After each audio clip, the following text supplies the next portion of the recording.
আলোচনার কোনো উদ্যোগ সরকারের পক্ষ থেকে যথাসময়ে নিলে হয়তো বা এই পরিণতি হতো না, কিন্তু আলোচনার একটা উদ্যোগ তো 3 মন্ত্রীকে দায়িত্ব দেওয়া হয়েছিল, তারা যে কোনো সময় বসতে চেয়েছিলেন। প্রধানমন্ত্রীর তরফ থেকেও পরবর্তীতে আলোচনার যখন কথা বলা হলো তখন আন্দোলনকারীরা আলোচনার জায়গায় নেই।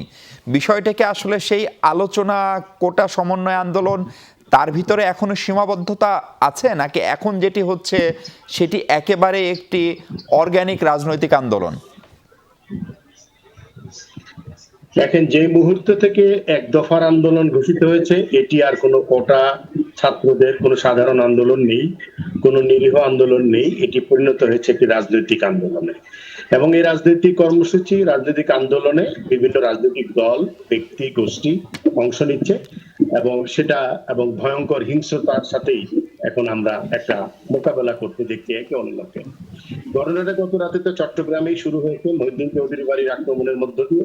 পরবর্তীতে আমরা দেখলাম বিএনপি নেতাদের বাড়িতেও হামলা হয়েছে, আবার অন্য জায়গায়ও হচ্ছে। আওয়ামী লীগ, বিএনপি এইভাবে একটা বিভাজনের মধ্যে আমরা যেমন ছিলাম সেখানে এটি চলে গেছে।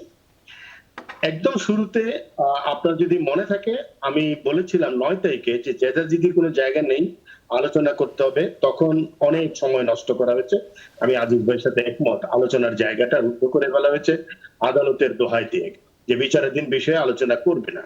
কিন্তু বিচারাধীন বিষয়ে কোথাও বলা নাই যে আলোচনা করা যাবে না, বিচারাধীন বিষয়ে কোথাও বলা নাই যে সরকার একটি কমিটি করতে পারবে না।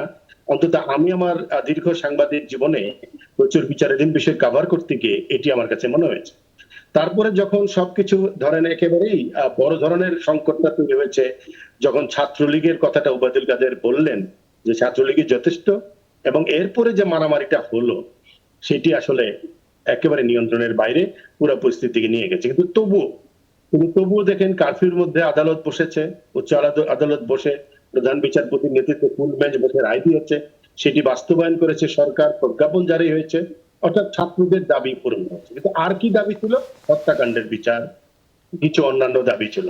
সেইগুলো নিয়েও আমার কাছে মনে হয় রেসপন্সটা প্রপারলি হয় নাই, বিলম্ব হয়েছে। কিন্তু তবু দাবি পূরণ হয়েছে এবং শেষ পর্যন্ত কিন্তু প্রধানমন্ত্রী বলেছিলেন যে তার দরজা খোলা আছে। কিন্তু ততক্ষণে তো আসলে পানি অনেক দূর গড়িয়ে গেছে, এবং এটি যে একটা রাজনৈতিক কর্মসূচিতে পরিণত হবে এটা হয়তো সরকারের ধারণার মতো ছিল না, এবং সেটি হয়েছে।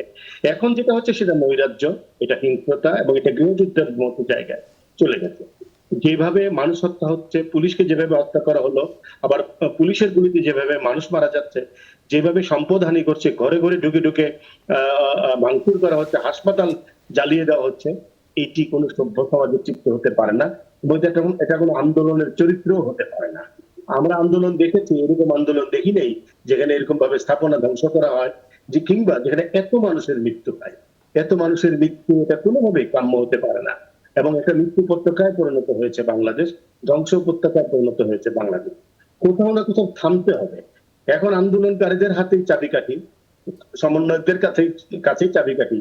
তারা একটা আন্দোলন করেছেন, একটা জায়গায় তারা আন্দোলনটাকে নিয়ে এসছেন, কিন্তু তাদের হাত থেকে আন্দোলনটা যে ব্যাহত হয়ে গেছে সেটা যদি তারা বুঝতে পারেন, তারা যদি তাদের হাতে ফিরিয়ে আনতে চান, শান্তিপূর্ণ বাংলাদেশটা যদি তারা দেখতে চান, তাহলে আহ্বানটা তাদের দিক থেকে আসতে হবে।